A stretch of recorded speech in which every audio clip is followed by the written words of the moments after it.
А напоследок я скажу: люби свою страну не только когда ей бывает плохо. И будь сопричастен всегда, не делай вид, что тебе похуй. Заработал, умей поделиться, ведь ты помнишь, на столе хлебные крохи. И в городской суматохе, помни, именно ты герой этой эпохи. Хаешь тех, кто берет взятки сам, превысив, кормишь гайца сам. Прячешься под балаклаву, чтобы было не видно лица. Это детсад, если что, хвататься за 9 граммов свинца. И в 30 дров наломав, с улыбкой младенца все отрицать. Пора бы уже начать что-то делать, а не тупо пиздеть в интернете. Это не предвыборный лозунг и крепкое слово не ради поднять себе рейтинг. Фу, тебя слушают дети. Ваши дети в инстаграме похлеще умеют, поверьте. Отложите на час свое эго, уделите внимание и просто проверьте. Каждый живет как умеет, но совесть еще не закопана в землю. И поступки всех homo sapiens зависят не от веры. Я верю, да, я намерен сделать для своей страны немного добра.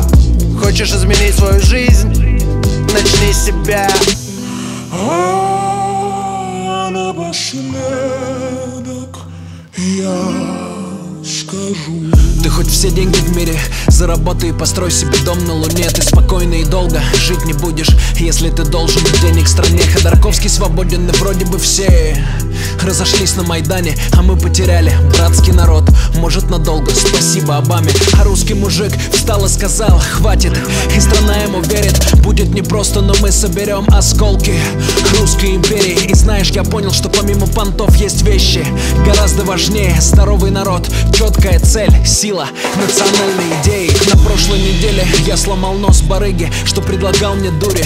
Он написал на меня заявление, ему его обратно вернули. Ты скажешь: коррупция, Тимати быдло. Я вернулся и отбил ему почки. Меньше наркоманов в моем городе, спокойней будет жить моей дочке. Потенциальный праведник утром в зеркале видит, насколько он грешен. И я отличаюсь от обычных людей только тем, что немного успешен. Ты завидуешь зря, полюби меня и прими как ближнего. Все эти деньги не значат ничего перед ликом Всевышнего.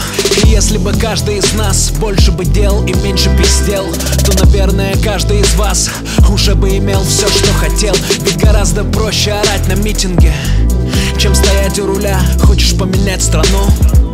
Начни с себя.